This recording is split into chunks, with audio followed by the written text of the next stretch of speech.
본문에 보게 되면 솔로몬의 마음이 솔로몬의 마음이 돌이켜서 여호와를 떠냈다 그랬거든요. 여기 돌이켰다, 마음이 돌이켰다라는 말은 이 나타라고 하는 히브리 동사인데, 이 말의 뜻이 크게는 이런 의미입니다. 첫째는 기울었어요. 본래 주님만 바라보고 이 정방향이 이 방향인데 마음이 기울린 거예요. 기울어진 거예요. 이게 기울어졌어요.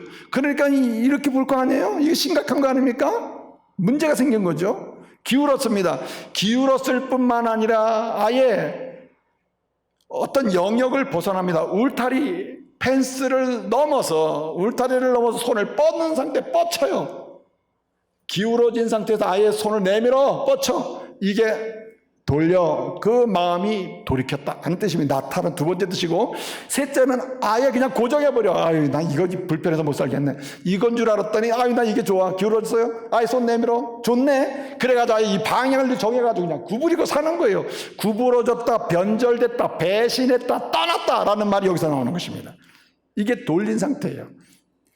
왜 여러분 사무엘상을, 열왕기상을 보게 되면요, 1장부터 11장까지는 솔로몬의 번성, 창됨, 열림, 그리고 10장 넘어가면서부터 어떻게 11장은 쇠퇴, 무너짐이에요. 그리고 심판을 오늘 받는 것입니다. 징계받잖아요. 오늘 내가 2번이나 경고하고 축복했는데 너 왜 내 말 듣지 않고 마음을 돌려가지고 내가 준 마음으로 살지 않고 네 마음으로 사느냐, 책망하는 거 아닙니다. 내 나라를 찢어가지고 11지파 북쪽 땅은 내가 내 신하 여로보암에게 주겠다 하면서 오늘 말씀하시는 거 아닙니까? 근데 여러분, 마음이 돌렸다는 게 뭡니까? 주님만 사랑하는 마음에서 이탈한 거예요. 이제 손을 내밀었어요. 그리고 아예 고정해버렸네요. 자, 솔로몬이 그렇게 완벽한 하나님의 사랑을 받았음에도 불구하고, 그래서 그냥 주님이신 사랑의 마음으로 정직한 마음, 변절을 내지 않고 움직이지 않고 거짓 없는 그냥 주님만 사랑하는 그대로 그 사랑하는 정직한 마음으로 살던 솔로몬이 도대체 뭘 받길래 이렇게 돌아섰을까요? 왜 이 방식으로 돌아섰습니까? 오늘 여러분 11장 3절을 보게 되면 솔로몬에게 후궁이 700이요 첩이 300이라, 그래서 그의 여인들이 1000명이라 했습니다. 1000명. 이 말은 실제로 1000명일 겁니다만은 진짜 핵심은 뭡니까? 완벽하게 떠났다는 거죠. 주님이 안 보여요. 주님이. 여러분, 이 여인을 그렇게 그것도 이방 여인이거든요. 이방 여인. 대부분 이방 여인이라 바로의 애굽, 그 시대에 제약된 삶의 자리를 상징했던 그 애굽의 그 왕이었던 바로의 딸을 데려다가 정략 결혼을 하고 그 뒤로 에돔 여인, 헷 여인, 모압 여인, 암몬 여인 다 그 지역에 족속이라는 족속의 여인을 다 데려다가 아내를 삼은 거예요. 그럴 리는 없지만은 1000명을 한 번 쳐다보는데 하루 종일 걸리겠어요. 한 번쯤. 예? 그렇잖아요. 그런데 여러분 보세요. 하나님만 바라보는 정직함, 이게 정직이 하나님 바라보는 거거든요. 하나님만 바라보며 하나님의 사랑을 인정하는 거거든요. 여러분, 우리가 하나님이 내가 주님을 사랑하는 마음을 왕성하게 일으키는 게 아닙니다. 주님이 내게 사랑하는 마음을 주시고 정직한 마음을 주셨기 때문에 그 마음으로 살아가는 거거든요. 요한일서 4장 10절 말씀에 보면 이런 말씀이 있습니다. 사랑은 여기 있나니, 사랑은 이것이니, 사랑은 여기 있나니, 우리가 먼저 하나님을 사랑한 것이요 하나님을 사랑한 것이 아니라 하나님이 먼저 우리를 사랑한 것입니다. 이 말에 굉장히 중요한 의미가 있어요. 주님이, 우리 하나님께서 예수 그리스도를 보내심으로 십자가의 사랑을 우리에게 주심으로 우리가 주님을 향하여 뭐하는 마음을? 주님을 사랑하는 마음을 받은 자다. 정직한 마음으로 살아가도록 그 마음을 주셨다는 거죠. 로마서 5장 8절 말씀에 보면 이런 말씀이 있습니다. 우리가 아직 죄인됐을 때, 우리가 아직 정신을 못 차렸을 때, 우리가 아직도 깨닫지 못했을 때, 우리가 아직도 주님을 제대로 몰랐을 때, 우리가 아직도 믿음의 자리에 제대로 들어가지 못했을 때에, 그때에, 우리가 아직 죄인됐을 때에 그리스도께서 우리를 위하여, 나를 위하여, 당신을 위하여 십자가에 죽으심으로 우리를 향하신 하나님의 사랑을 확실하게 증거해 주셨느니라. 아멘. 확실하게. 이 말은 뭡니까? 하나님이 우리를 사랑하심으로 살려내시고 주님 사랑하며 살도록 그 마음을 주셨다. 할렐루야. 그 마음을 주셨단 말이에요. 그러므로 그 마음으로 살아야 되는 거예요. 여러분, 우리가 그 주님이 주신 그 마음으로 살아가는 과정 자체가 사실은 내 생각대로 사는 게 아니고 결국 주님의 생각대로 사는 거죠. 주님의 뜻대로 살아가는 것이죠. 그래서 여러분, 결국은 정직한 마음으로 사는 것, 주님이 주신 정직한 마음으로 사는 것, 주님만, 여러분, 이 솔로몬의 그 뜻이 뭡니까? 솔로몬의 뜻은 샬롬이라는 뜻이거든요. 솔로몬, 이게 모음에 따라 달라지는데, 솔로몬을 발음에 따라 샬롬으로 이제 읽을 수가 있어요. 근데 어떤 솔로몬의 뜻은 평화라는 뜻입니다. 평화라는 뜻이고, 다윗의 뜻은 뭡니까? 다윗은 사랑을 받는 자라는 뜻입니다. 하나님의 사랑을 받았기 때문에 사랑하는 마음이 있어요. 정직한 마음이 있어요. 오직 주님만 사랑해야지, 정직한 마음. 그리고 그냥 왕노로 자른 거거든요. 근데 솔로몬의 별명은 그럼 뭡니까? 별명. 솔로몬이 닉네임으로 별명으로 받은 하나님 붙여준 이름이 있거든요. 그 이름이 뭘까요? 1번 김미열, 2번 여디디야. 2번 여디디야죠. 좀 잠 좀 깨라고 했어요. 여디디야라는 별명을 주셨거든요. 여디디야 뜻이 뭡니까? 하나님이 사랑하신다는 뜻이거든요. 여호와께서 사랑하신다. 무슨 말입니까? 솔로몬은 완벽하게 사랑받고 한마디로 사랑하는 마음을 받았어요. 정직한 마음을 받았어요. 그러니까 그 마음으로 살 때에 어떻습니까? 그는 왕이든 일반이든 누구든지 간에 이 시대를 살아가면서 왕같은 제사장으로 살 수가 있는 거예요. 저와 여러분의 이런 은혜가 있길 바랍니다. 그래서 우리는 늘 회개하며 살아야 되는 것입니다. 요한일서 1장 9절에 보면 뭐라 그랬습니까? 너희가 만일 너희 죄를 자백하면 저는 미쁘시고 의로우세요. 우리를 사랑한다 하면 사랑이 변함이 없잖아요. 십자가의 사랑으로 우리를 건져주시고 변함없이 사랑해 주시잖아요. 미쁘시고 의로우사 뭐 했습니까? 우리 죄를 사하여 줄 것이요 모든 불의에서 뭐예요? 깨끗게 하실 것이요. 그러니까 여러분, 정직한 마음의 사람은요, 다윗 정직한 사람입니다. 하나님 사랑하는 마음으로 사는 사람이었어요. 그는 문제가 있었을 때 그것을 인식했을 때 어떻게 됐습니까? 지체 없이 자기 죄를 자백하고 회개할 줄 알았잖아요. 그래서 회개하는 기도의 삶이 필요한 거예요. 정직한 마음으로 살기가 그렇다는 거죠. 근데 하나님 주신 이 정직한 마음으로 사는 방식 중에 하나가 또 다른 게 뭐냐면은 항상 정직한 마음으로 살고자 열망하는 그 사람을 가까이 하며 사는 것입니다. 누구를 가까이 하느냐에 따라 사람이 달라집니다.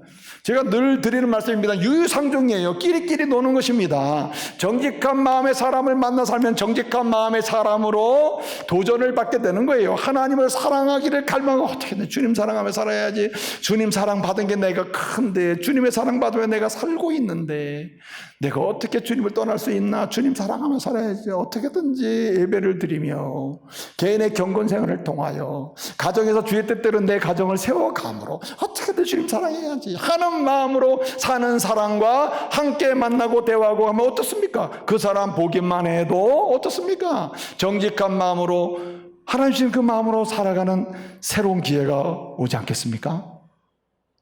여러분, 1000명의 여인을, 이방 여인을 데려놓고 맨날 눈만 뜨면 보이는 게 그 여인들인데, 여러분, 다윗의 마음이 견딜만 합니까?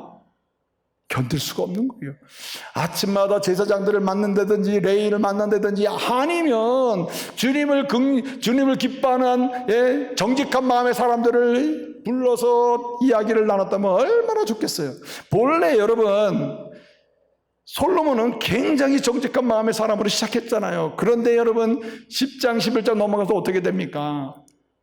정직하면서 이타, 눈을 돌리고 사랑이 더 떠나는 거 아닙니까?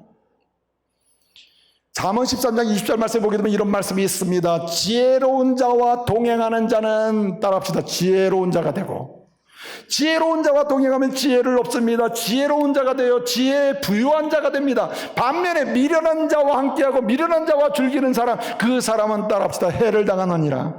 해를 당하여 해를. 한마디로 결론적인 오늘 본 말씀대로 한다면 그는 심판을 받고 징계를 받아. 누구처럼? 다윗처럼. 죄송합니다. 누구처럼? 솔로몬처럼 징계받고 심판받고 저주받고 이렇게 되는 거죠.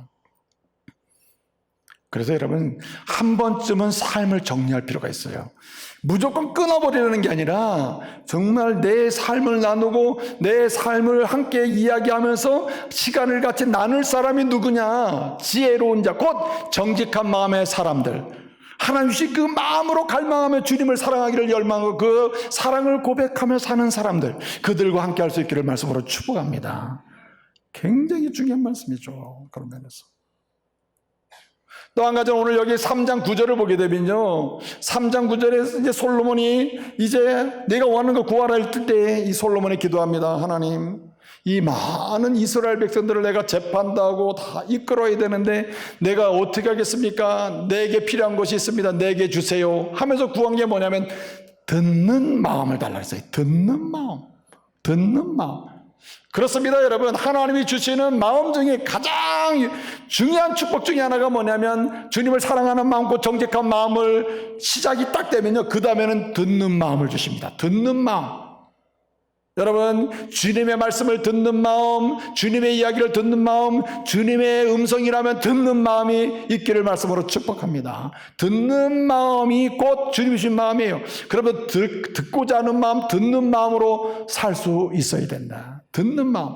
이 듣는 마음이란 말은 샤마우레브라고 하는 건데, 샤마우라는 말은 듣다라는 말이거든요. 근데 듣다라는 말이 단순히 듣는 게 아니라 이 한마디로 뭐냐면은 듣잖아요. 뭘 듣게 되면은 이 들은 것이 기준이 되는 거예요. 하나님의 말씀을 잘 듣잖아요. 들으면 이게 모든 것이 기준이 돼서 선악을 분별하는 능력까지를 뭐라 하면 듣는 마음이라 해요. 하나님 말씀을 정확히 듣고 그냥 말씀이 끝나는 게 아니고, 듣는 마음은 정확하게 말씀을 듣고 그것을 기준으로 삼아서 뭐 하느냐? 선악을 분별하는 능력이에요. 분별력이에요. 나쁘고 좋고 선하고 악하고, 이거 하나님 싫어하시고 좋아하시겠구나 하는 분별 능력을 가르쳐요. 근데 여기서 끝나는 게 아니에요. 이 듣는 마음이라는 뭐냐면, 이렇게 하나님 말씀을 들으면 이게 기준이 돼요. 기준이 돼가지고 분별을 하는 능력까지가 듣는 마음인데, 여기서 한 걸음 더 나갑니다. 이 구별을 하잖아요. 분별해서 이게 하나님 좋아하는 거구나, 하나님 싫어하는 거구나, 이게 선이구나, 이게 악이구나, 구별이 됐잖아요. 이 구별한 것을 나에게, 다른 사람에게, 공동체에서 뭐 하는 거? 적용하는 능력까지를 샤마으레브라 그래요. 듣는 마음이라. 여러분, 그래서 솔로몬은 구한 겁니다. 주님, 내게 듣는 마음을 주세요. 말씀을 정확하게 들을 수 있는 마음, 그것을 기준으로 삼아서 선악을 분별하는 능력, 그리고 그것을 분별해 가지고 적용하는 하나님의 왕이 되게 달라는 거예요. 하나님이 그에게 듣는 마음을 준 줄로 믿습니다. 오늘날도 말씀하시는 대로 주님은요, 성령을 통해서 우리에게 주시는 은혜 중에 하나가 하나님의 말씀을 듣는 능력. 그래서 여러분, 하나님의 말씀을 듣는 마음을 주시잖아요. 그 마음으로 살면 어디까지 가냐면은 약자, 버려진 자, 소외된 자, 병든 자, 사람들이 알아주지 않는 자, 아무도 들어주지 않으려고 하는 그 소리, 그러나 하나님은 들어주시는 그 소리, 하나님이 들으시는 그 소리를 들을 수 있는 은혜, 그 마음이 듣는 마음인 줄 믿으시기 바랍니다. 그래서 아주 그냥 단원적으로 얘기를 드리면 이런 뜻입니다. 하나님의 말씀을 듣는 마음, 그 다음에 그걸 기초로 해가지고 연약하고 병들고 힘들고 아프고 도움이 필요한 자들, 아무도 들어주지 않으려고 하는 그 사람들의 이야기를 뭐하는? 듣는 마음이라. 사람은요, 강자의 이야기를 많이 들으려고 그래요. 힘 있는 사람, 얘기 좀 해주세요. 네? 좀 뭐 도움이 될 만한 사람, 얘기해 주세요. 그러나 도와주세요. 아파요. 나 눈물 흘려요. 나 고단해요. 이런 사람들의 얘기 들으면 어때요? 한 1, 2분만 들으면 빨리 끝내세요. 속으로. 네? 나도 힘들어, 당신 때문에. 이러면 막 들잖아요. 여러분, 우리 주님의 마음이 어떤 마음입니까? 우리 주님의 마음은요, 주님의 마음은 저와 여러분 어떻습니까? 주님 앞에 선 저와 여러분의 모습, 약자, 죄인, 더러운 자, 추한 자, 내놔도 자랑할 거 없는 자, 완벽하게 주님 앞에서는 정말 실용성으로 따지면 실용 가치가 없는 자, 하나님 앞에는 정말 의미가 없는 자처럼 될 수 있어요. 죄인이잖아요. 그럼에도 불구하고 주님은 지금도 우리가 주님 앞에 부르짖을 때 주님이 응답하죠. 할렐루야. 주님이 은혜를 주셔요. 그래서 다윗이 뭐라고 기도합니까? 시편 51편 10절 말씀에 보게 되면 주님, 내 안에 내 속에다가 정직한 영을 허락해 주시고 내 안에다가 이 정직한 마음을 허락해 주세요. 주님이 다 허락해 주잖아요. 그러니까 그 마음이 주님이 주신 마음이라니까요. 구하면 주시는 마음. 사람이 못 들어서 문제가 되는 것입니다. 여러분, 왜 사람이 말 못합니까? 왜 언어를 표현하지 못하게 됐습니까? 왜 그런 어려운 장애가 있습니까? 듣지 못했기 때문이에요. 그래서 여러분, 아이를 양육할 때는요, 어머니들 잘 들어보세요. 어머니들은 아이가 응응해 그런다고 엄마도 응애 하면서 같이 놀아주면 안 돼요. 아이가 응얼응얼 같이 응얼응얼 같이 되더라도 어머니는 언어를 써야 되는 거예요. 언어를. 아가야 이리 와, 사랑해 이리 와. 저 요즘 많이 늘었어요. 네? 어서 와. 아이고 이뻐라. 우리 아기 하나님의 일꾼 돼야지. 아이고 막 그런 언어를 써야 돼요. 언어를. 이 언어가 그 아이의 언어가 되는 것입니다. 들어야 언어가 되는 거예요. 들어야. 여러분, 듣지 못하는 게 문제가 되는 것입니다. 그래서 여러분 보세요. 이렇게 예배를 드려도 한 분도 그런 분 없기를 소원합니다만은 빨리 좀 끝내세요. 12시가 넘었는데 진짜 우리 목사님 이거 하루 이틀도 아니고 너 해도 너무해. 할 수 없어요. 생긴 게 그렇게 하면 어떻게 해요. 자, 그런데 보세요. 자, 말씀 소리가 들려오잖아요. 근데 안 들려. 여러분, 주님의 말씀으로 들리는 은혜가 있기를 바랍니다. 이게 듣는 마음은 은혜라니까요. 다윗은요, 이 은혜로 살았고 솔로몬도 듣는 마음으로 정확하게 말씀을 듣고 주의 뜻을 들어요. 우리 가정을 향한 주의 뜻이 뭐냐, 그 말씀을 들어요. 그리고 그것을 가지고 우리 가정에서 문제 있는 게 뭔가 분별을 해요. 그리고 우리 남편부터 고쳐야지가 아니라 나부터 고쳐야지, 우리 아내부터 고쳐줘야지 하는 게 아니라 나부터 고쳐야지, 그렇게 하는 거예요. 적용 능력. 듣는 마음이 가정도 새롭게, 교회도 새롭게 만들게 되는 은혜를 허락하심을 믿으시기 바랍니다. 그게 통로가 되는 거예요. 통로가. 네? 그래서 여러분, 성경을 보면요, 쓰임받은 인물, 쓰임받지 못한 인물을 보면 결국 어디에 마지막 귀결되냐면 들었느냐 듣지 못하느냐. 그래서 여러분, 오죽했으면 신명기 6장 여러분 이 사절로 9절까지를 보게 되면 뭐라고, 5절로 9절까지 보면 뭐라 그럽니까? 이스라엘아 들으라, 이스라엘아 들으라. 쉐마, 듣는 자가 사는 것이다. 그러니까 여러분, 어릴 때부터 이스라엘 사람들이 한 게 뭡니까? 듣는 마음을 훈련시켜. 듣는 마음. 하나님 우리에게 주신 선물이 듣는 마음이란다. 들을 줄 알아야 된다. 못 듣는 게 문제란다. 어디를 가든지 너는 하나님의 말씀을 듣는 사람이 돼야 돼. 그리고 약한 자, 민족, 같은 형제 자매들의 이야기를 듣는 사람 돼야 돼. 아이고, 한국 사람은 어디 가면 밖에 나가서도 싸운다니까. 밖에 나가서 좀 서로 아픈 자 이야기를 들어주고 연약한 자 얘기를 들어줘야 되는 거 아니에요? 마지막 한 가지 여기 있습니다. 4장 29절 보게 되면 하나님이 솔로몬에게 주신 마음이 무슨 넓은 마음을 주셨다 그랬어요. 넓은 마음. 로하으레브라. 로하으라고 하는 말은, 이 넓다고 하는 말은 한마디로 지정의 능력의 포용성을 가리켜요. 내가 아는 것도 있고 느끼는 것도 있고 행하는 것도 있는데 이것이 넓어요. 그래서 하나님이 원하시는 대로 넓게, 한마디로 내가 원하는 것만 하는 게 아니라 주님이 알려주신 지식을 다 펼쳐놓고 내가 마음껏 가보리라. 내게 주신 주님의 그 풍성한 마음을 마음껏 사용해가지고 이 사람도 저 사람도 바라봐 주는 거예요. 내가 원하는 사람, 난 너랑만 친구할 거야가 아니고, 네? 많은 사람을 바라봐 주는 거죠. 그래서 여러분 어떻습니까? 여기 로하으레브라, 넓은 마음으로 우리는 살아야 된다. 여러분, 주님의 한없는 마음은 어떻습니까? 주님은요, 편협하지 않아요. 예, 주님은 마음을 옹졸하지가 않아요. 주님의 마음은 어떻습니까? 끊임없이 용서한단 말이죠. 네? 끊임없이 용서하는 마음. 마태복음 18장 22절 말씀 보게 되면 묻잖아요. 주님, 얼마나 우리가 용서해 진짜 말씀을 지키는 겁니까? 아니다. 내가 너희를 용서하는 것처럼 너희도 70번씩 7번이라도 어떻게 해요? 용서할지니라.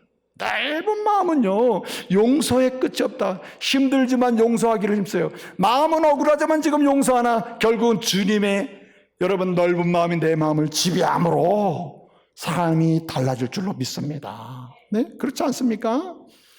여러분, 이 넓은 마음으로 산다는 게 또 어떤 것입니까? 예를 들어 보면요, 이 넓은 마음으로 산다는 말은 한마디로 이렇게 뭔가 소심한 거 아니에요. 뭔가 마음이 이렇게 움츠러드는 게 아닙니다. 담대한 거예요. 여러분, 그래서 열왕기상 2장 2절을 보게 되면 이런 말씀이 나와요.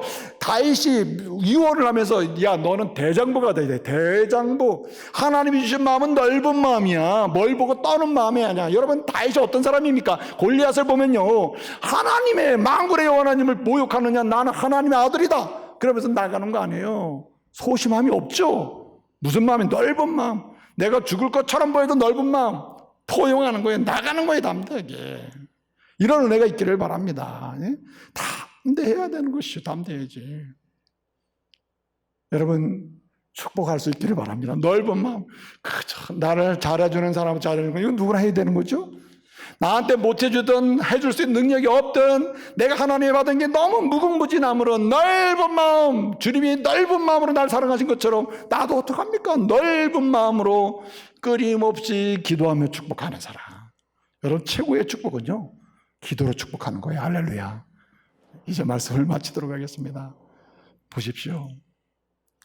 이 시대는요, 마음을 유혹당하는 시대예요. 그냥 잠시만 있어도 마음이 막 뺏어가요. 막 여기서 뺏어가고 저기서 뺏어가고. 저도 가만히 있어보면 마음을 막 달라고 그래요. 여기서 달라고 저기서 달라고. 마음을 막 훔쳐가는 시대가 됐다. 그러나 여러분, 빼앗기지 말아야 될 마음이 무슨 마음? 주님이 주신 마음은 붙잡기를 바랍니다. 놓치지 마시기를 바랍니다. 주님이 주신 마음, 정직한 마음, 주님 사랑하는 마음, 그리고 뿐만 아니라 주님 앞에서 끊임없이 열어놓고 주님 원하시는 대로 사는 넓은 마음, 그 마음으로 끊임없이 도전해가면서 그 다음에 끊임없이 하나님의 말씀을 들으면서 약한 자, 연약한 자, 아파하는 자의 눈물의 소리도 들으면서 말이죠, 갈 수 있는 그 마음, 주님이 주신 그 마음으로 인생을 살아가는 가운데 여러분, 솔로몬은 실패했어요. 그래서 남북 분열의 상황이 온 거예요. 이 얼마나 여러분 안타까운 일입니까? 저와 여러분으로 인해서요, 교회도 그렇고 집안도 그렇고 어디서든지 갈라짐, 찢어짐, 나누어짐, 분열, 분단, 이런 징계, 이런 슬픔 없기를 말씀으로 축복합니다. 주님의 주신 마음으로 살면요, 붙어요, 연합해요, 하나가 돼요. 아멘. 그리고 뭉쳐요. 그리고 힘있게 하나님의 일을 이룰 줄로 믿습니다.